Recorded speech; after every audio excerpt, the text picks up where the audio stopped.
started doing this presentation 10 years ago, and I released 5 years of data, technical diving certification data. And then I did it just before COVID, released that information, and then I went, this year we're going, what do we need to do? I said, well, it's been a number of years since I've put out the numbers on it. And it's the same presentation, just with new data about just how big is the technical diving market. So a little bit about myself. I'm old. Is pretty much what that slide says.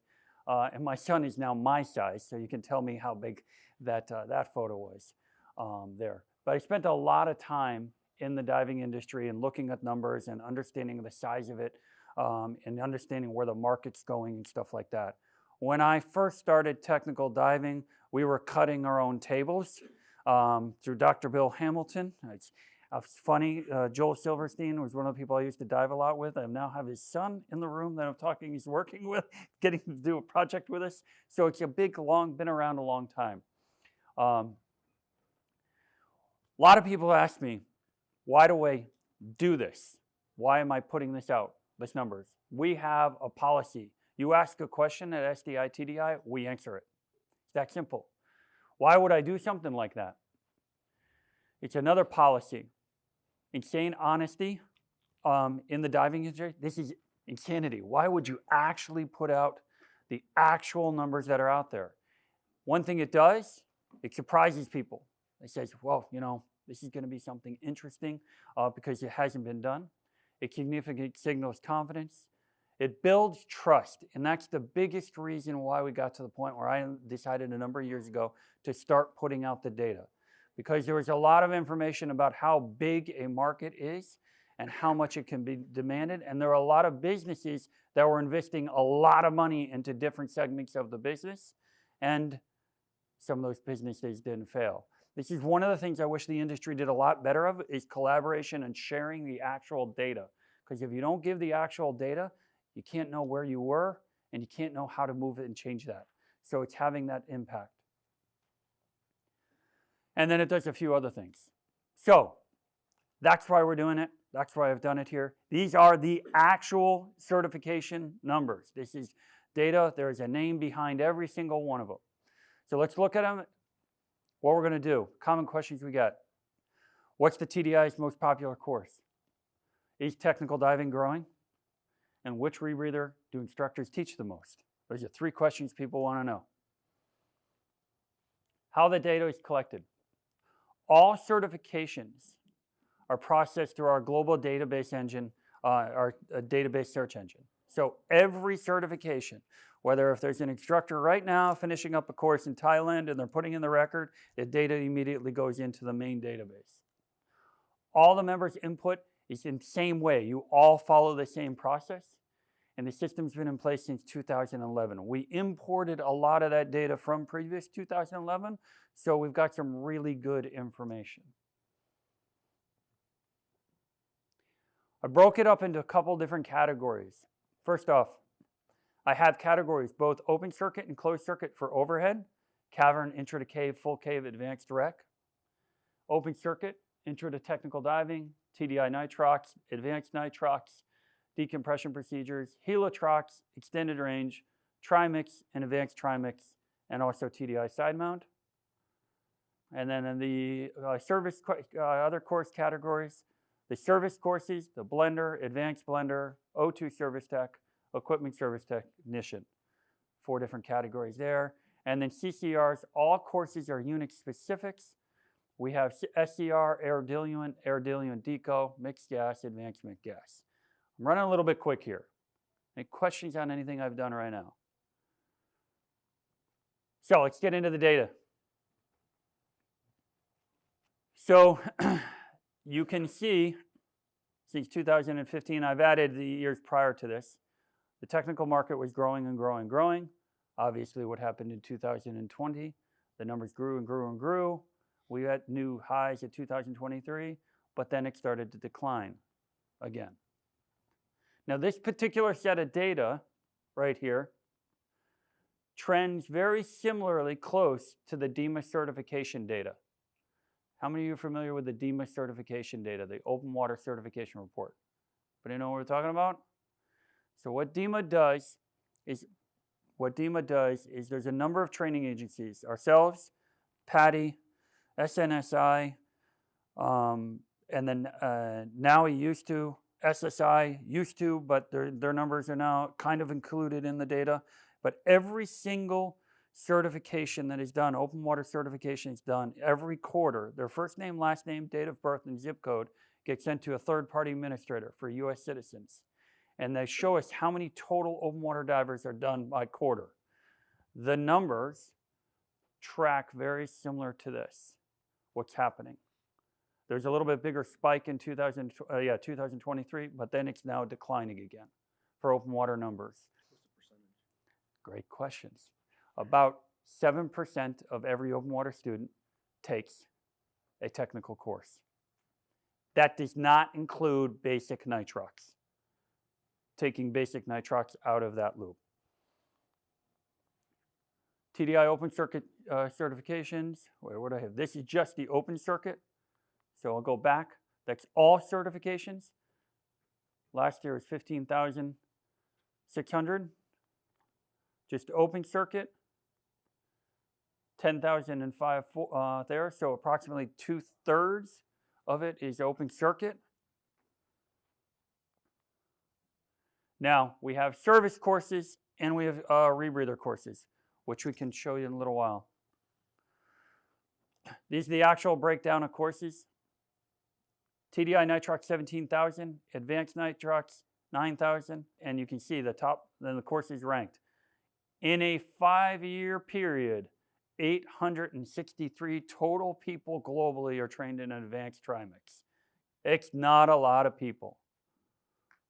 This data that we're putting out, I think they're recording it. Yes, you are recording it. We will put it out on a video, so you can take pictures, absolutely, no problem. Share, but we will be sharing a video at the end of it with the actual data, so you'll be able to look at it more, and we leave it up on our website for consumption. The overhead courses, 2,200, approximately, almost 2,300 in 2024. Once again, that same up, down, and then back up. Overhead courses, most popular course, cavern, intro to cave, full cave. Then advanced rec, cave DPV, stage cave diver, CCR full cave, intro to cave, CCR, cave side mount, mine diver, CCR intro. Why is that? Those numbers got messed up. And cavern diver. So you can see the numbers from the overhead drop way off when you get in the CCR. Now the service courses, only 800 courses now, 800 total certification. This is actually, to me, one of the courses I look at this set of data and go, we're doing something wrong at TDI because there should be a lot more of these coming out. One of these is we haven't updated the materials in a long time, so that is on the case to update these materials. But also manufacturers took over a lot of this training, like this, the compressor companies and stuff like that. They were doing their own set of training. So the TDI blender courses started before companies were actually doing and providing that training back in the early days. Nitrox gas blender, advanced gas blender, O2 service tech. This is from 2016 to 2018. Those are the top courses. Now, bumping on to rebreathers. This right here is a list of every rebreather we have in our current active rebreather certifications going on. Anything look surprising to anybody up there? In order to get on this list, we have a couple requirements. First off, one requirement is you have to have produced 50. You have to have made 50. Why do we do that? I cannot tell you how many people build a rebreather and say, I'm going to make this rebreather. TDI really needs to make a course. So how many you got? Well, I built 2 in my garage and I got 1 working. Okay, all right. What do you think? Oh, we're going to be able to make a lot of instructors for this. Great. You all going to share the same rebreather? Okay, so we have a requirement that they have 50 because that means at least they've done some type of production type quality. Okay, with that production type quality, you can provide service on them. How many of you have bought a rebreather and then suddenly they say went out of business and then turned around and couldn't get the parts for it? Anybody had that problem before? I know you've never had that problem. You only got 15 in the house, right?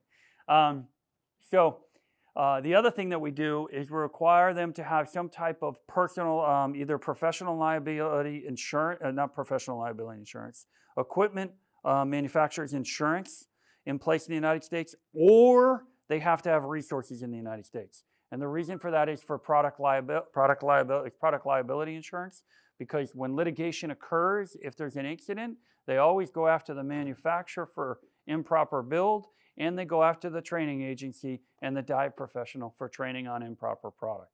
And the cases get combined into one. And truth be told, we don't like to defend product liability insurance cases for TDI. We provide the insurance side for the professional liability. It's also to protect you guys. Well, I'll go back to it. Hang on. There we go. Yeah, this is the most popular slide. Okay, now, I didn't get the dates on this particular slide. And actually, yeah, it's from 2020 to 2024, so I forgot to put the dates on this one.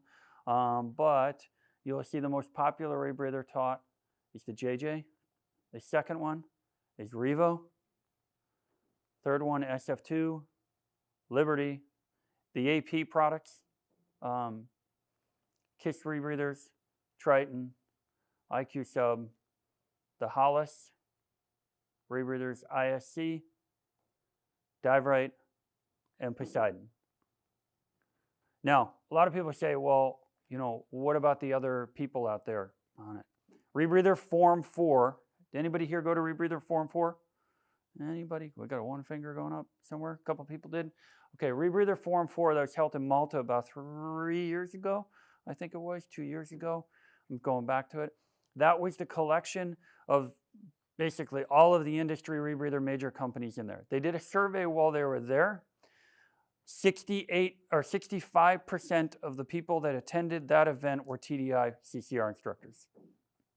68 of the 350 participants of Rebreather Forum, which is a collection of all of it, was all under TDI. So take that number, do your own math, and you can figure out approximately just how big these manufacturers are and just how big the number of the certifications are. Questions on that? I'm flying through the data here. Breakdown, open circuit versus rebreather. It's been the same over and over and over and year after year after year after year. People say CCRs are growing, they're taking over the tech market. No, it's been consistent all the way from 2015 to 2024. I think back in 2018, we walked into DEMA and it was somewhere around there. There was like 35 CCR manufacturers in the building, okay? Now, I haven't had a chance to walk around yet to count how many CCR manufacturers there are out there, but there's still a few of them in there. It's still around, but it's nowhere near what people think it is going to go up. These are all TDI open circuit programs you showed before, and all of the TDI rebreather circuits. Yep. All from open circuit versus closed circuit. That's it. But that includes cavern, the full cave, everything rebreather. Yes, this one right here, is all rebreather. So it's cavern, intro to cave. Everything you offer rebreather. Yep. Open circuit versus closed circuit. Take out the service courses. Do students need to own their rebreather for TDI courses? No, when they start a class, they don't need to own them. Usually instructor discretion. Yeah. Some instructors require it, some don't. I was just curious if that data was also signifying how many rebreathers are in this or are in student units versus which one, how many people don't have a rebreather but still have rebreather course.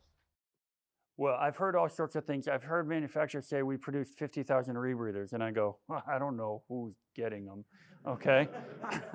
So that's a good question on how many actual rebreathers there are there. If you go back, this is 5 years of data So if you look at 5 years of data, AP is a relatively larger organization, corporation for the inspiration evolution.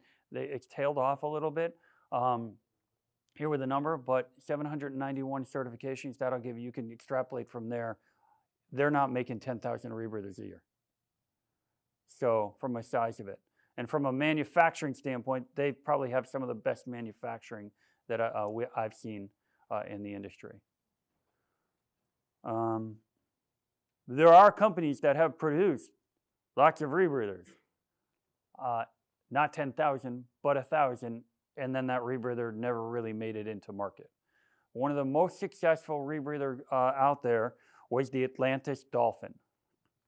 Okay, those of us who dove used it back then and survived, yes. That was interesting, but there was approximately 10,000 of those units put into the marketplace, yeah.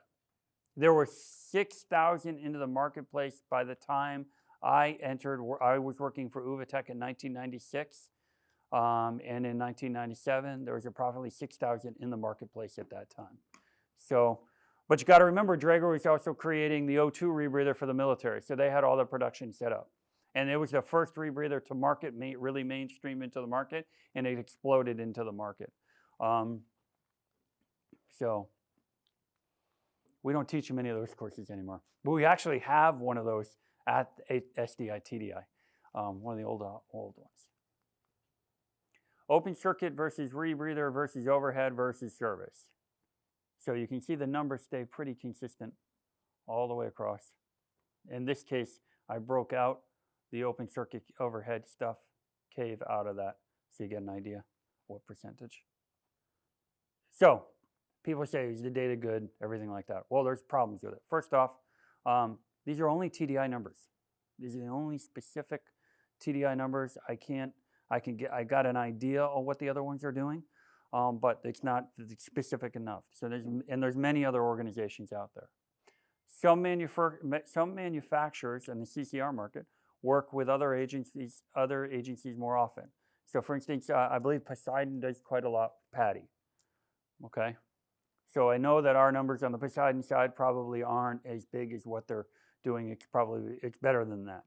I was really surprised when I looked at this data just recently, how much we're actually doing with Revo. So, and we continue to train the majority of the Revo instructors around the world, despite it being with Mars. So kind of funny how that works. And in some cases, there's only a small set of data. So like for instance, the Poseidon, I use that as an example, that is a smaller set. I know they have more manufacturers out there, more people learning how to dive on that, but we only have a small set of data. So that is the reality of this. So technical diving by percentage has remained consistent over the last 7 to 8 years. It's 7% of the open water market, 7%. It's always been this way. And if we look back at the numbers from, what was it? I was like 2004 back, the TDI numbers are pretty much follow the open water numbers for DEMA certification census. It hasn't gone, there hasn't been major spikes, there hasn't been major dips. If there was a little blip up and down, it's typically because a training agency was struggling with business. There was some ownership change of a training agency many, many years ago. When INTD changed agent, they had an order come in, it failed, and Tom Mount took it back over, and there was a spike in TDI certifications, and then it dropped when Tom got it back because they didn't want to work with the other owner. But it's remained consistent for a long period of time that the size of the market is pretty much stayed at about 7%. Why is that important? How many technical instructors we got in here? How many open water instructors we got in here? Open water feeds technical. If we don't make open water divers, we can't make technical divers. So, and we got to make a lot of open water divers to get, got to make 10 open water divers to get 1 technical diver, okay? So if you are a tech-focused dive shop, I recommend you bring a lunch or a case of beer or whatever you might think to all the dive shops around you that are feeding your market, and make sure they They're well fed. Support them because they're going to help feed that group that comes into you. So what do we do about this? For the technical environment to grow, we have to grow the open water market. With the open water market in a decline, we will see a decline in the technical market. So we got to get back to working on the open water market. Dive shows like this help us to promote the sport, but we need to do more outreach outside of the industry. We talk about it all the time, reaching outside our industry from a support network. Collectively, the diving industry is this big. This past week, we had a meeting in here of training agencies on it, and there was 9 training agencies sitting around the room talking about it. We represented a large portion of the total certification for the world sitting in that room, and it's this big compared to other industries. So the only way we're going to do it is we've got to start promoting things together, okay? So when we're talking about the promotion of together, dive stores working with dive stores, training agencies working with training agencies, manufacturers working with other manufacturers, cross promotion. That's the only way it's going to work for us to actually grow. And then it'll make it easier to get into the promotion outside the industry. Right now, our biggest sense of news for technical diving promotion is fatalities or cave and shipwreck shows, and there are not too many of those out right now. So my hope, we need to be more open with one another with data sharing. There is some of this going on at the training agency level. I can tell you that ourselves, INTD and Andy for years put out certification data together. It's not been so much anymore. Andy is basically fed away. We're hopefully that they'll be able to open that relationship up again with INTD and sharing some of our data. And I know some of the other agencies now we could potentially be open to it so we could get some other better data sets. By us releasing these numbers, I know this presentation will be watched by every other training agency out there. They will look at it and they'll look at the data and they'll compare it to their data. I hope they share their data. That way we can all get an idea of what it's done. That's the ultimate hope. You guys have any questions, or would you like me to go back to any slide? Go ahead. With the advancement of rebreathers, have you seen a shift from your open circuit trimix to CCR trimix?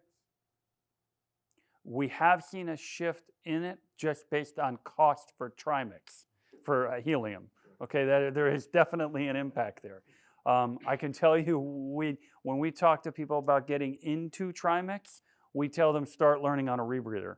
You won't be able to afford it. So there is that transition occurring. But you can see 800 people in advanced trimix taught over 5 years. It's not that big of a number. So having, we need 500 advanced trimix instructors. No, we don't need 500 advanced trimix instructors.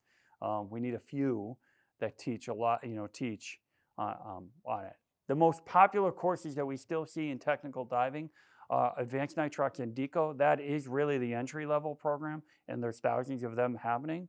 It's a great course. I say a great course, it's a combination of the two courses. People have asked, why don't we make it into one course? Well, the reality is advanced nitrox is kind of the entry into CCR. That's where you learn about high pressures. And that's why we've always kept it that way, as that combination. Question?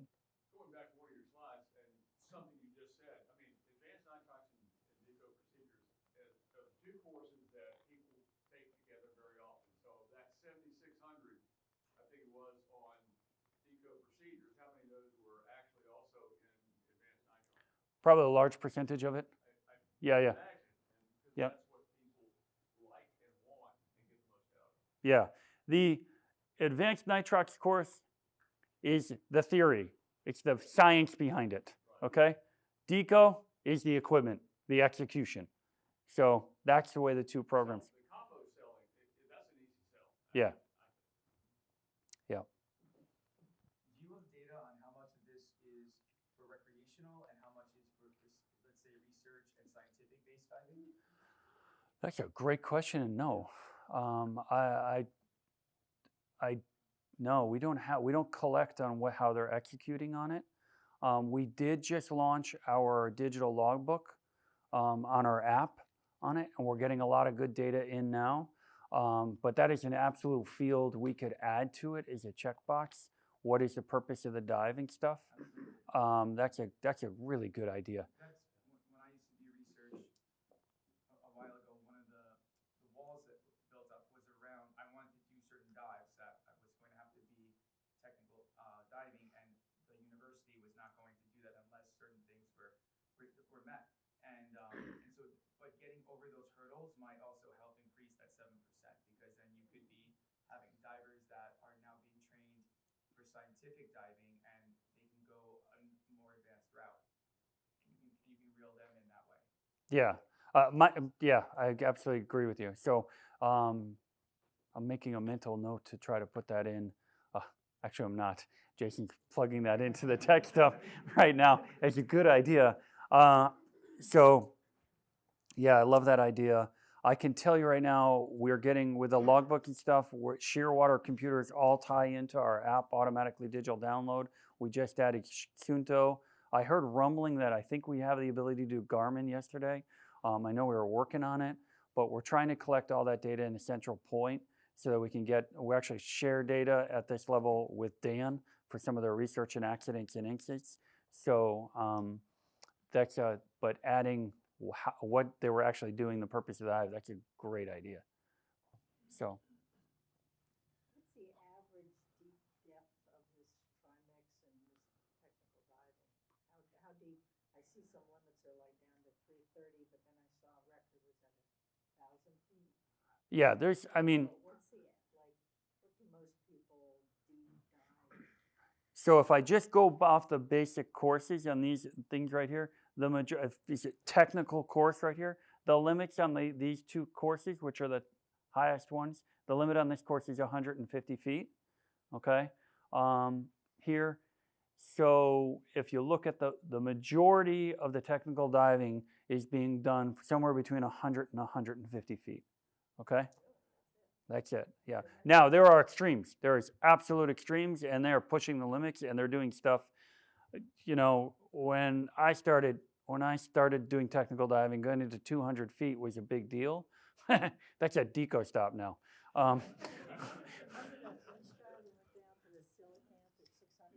Yeah. You only spent 20 minutes and you decompressed with videos on the way back.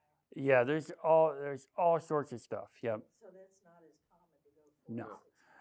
There are plenty of friends of mine, people in the industry that are no longer with us because they pushed it too far.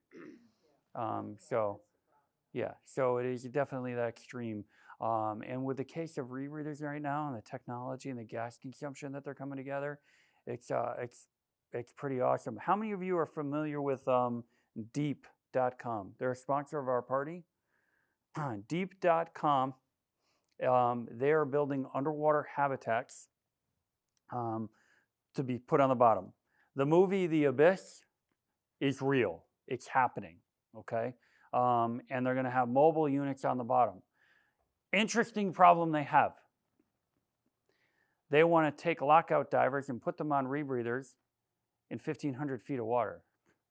How the heck do you do that? Okay, but they got to figure it out. They're working on the math. My son, who's 16, will have people living on the bottom of the ocean on a regular basis when he's older. It's going to happen. So they're pushing that frontier and the technical diving side of it, and the challenges that they have are trying to work through are pretty awesome. We're helping advise on some of this stuff. It's really interesting. They have rebreathers for commercial divers that they can grab and take in and out of the bell. The problem is they leave the rebreathers on the outside of the bell, because if you bring it into the helium environment, the seals break down and you can't use the unit. So they have to figure that science out to be able to take your dive equipment at 1,500 feet out of the water and put it in an area so it doesn't have to sit in the water and continue use. It's really interesting science that they're working on. And there's a presentation Thursday afternoon on this. So you want to talk about where technical diving is going? It's going there. So, question? Yeah, so two-part question, I guess, is what do you attribute the reduction from 23 to 24 in, and how is 25 tracking currently against the previous year? Good question. So this right here, this this growth right here was the result of everybody getting outside and being tired of being in COVID. There's a lot more training that went on. If you look at the open water certifications, it went up like this in the industry the same way. There's people outside, but now we're sliding back into people not being as interested in diving in outdoor activities. That's why the drop is occurring. That's what I attribute it to. COVID did have that impact on it. And right now the 2025 numbers are a little bit ahead of 2024 numbers. So, or we expect them to be a little bit ahead. They're trending in the being ahead. Yeah. So. If you look at the overhead stats, the certification numbers for advanced rec are like a fraction for cave diving. Do you attribute that to like a change in the culture between rec diving and cave diving, where in like cave diving, thou shalt not cave dive without proper training, where with advanced rec diving, it's more like, or is it a lack of instructors? Like, what's your thoughts on the disconnect? Accessibility. Caves are way easier to get to. You can go up to pull up the side. There's more caves that are easier to get to. Advanced wreck diving, there's not. I'm a North Atlantic wreck diver is where I came from and got a lot of my experience. So, the Yoo-Hoo, the U-853, U-boats, the Bass, the Andrew Doria, that was my playground and everything. There's no charter boats going to those wrecks on a regular basis anymore. So there's a lack of charter operations for that type of diving. I prefer advanced wreck a lot more than cave. I would much rather be around in a hunk of metal than a cave, but I don't find too many people like that. I'm more of a history person than an archaeologist type of person. So I thought, the whole thing of Drain the Oceans, that TV show, it absolutely triggered, something in my son. He's like, Dad, I want to go dive a wreck. I'm like, okay, we can do that. And he's like, yeah, wrecks are way better than caves. And he knew more about the wrecks I've dove on, but that show, watching that show. So there was definitely that interest there. But it's accessibility is what it really comes down to. So we had a question here, and I'll get to you in a sec. Other than cost, what are we seeing as the largest barrier of entry to get into technical diving today? Most of the time it's fear. So you get into diving, open water, and now you got all this advanced equipment that you have to put on. People are afraid of it. That's why we developed the Intro to Tech course, is to try technical diving. On it, it did have some success, but it's other than the cost, this is too complicated. So that's one reason. The other reason is we have I got that card, I don't need to do that culture. So there are divers that are, hey, get the card to be done, and then there are fanatics. Everyone in this room is a fanatic, okay? How do we find more people like us? We've got to keep on talking to them about it. And we have that back there. Kind of going back to one of the first questions you asked, and actually even answering that question a little bit, what we're running into is just the opposite. It's not that there aren't enough instructors. It's that the instructors that are out there and even available on the websites, they don't want to teach these courses anymore. They've gone to rebreathers, so they don't want to do extended range. They don't want to do Trimax or Helix drives. They want to do something else. We reached out to 5 instructors for extended range in our area, and the one guy who can teach it doesn't want to teach it anymore. So how many of these people are just getting disappointed with trying to reach out to a shop and getting told no, or they have to fly to Florida to find the one instructor out of 8 that can do it? That's a good question. I don't know. But that's something we could definitely take an eye on and take a look at. We're trying to find ways to identify activity without demeaning somebody based on their region. Okay, comparing a wreck diver from the Great Lakes area with a wreck diver from South Florida, the accessibility and the ability to get out is a challenge. Does it make one person better than the other, and one's more active than the other? It's that's part of the challenge. So, question. If we eliminate open water divers who only took an open water course and have no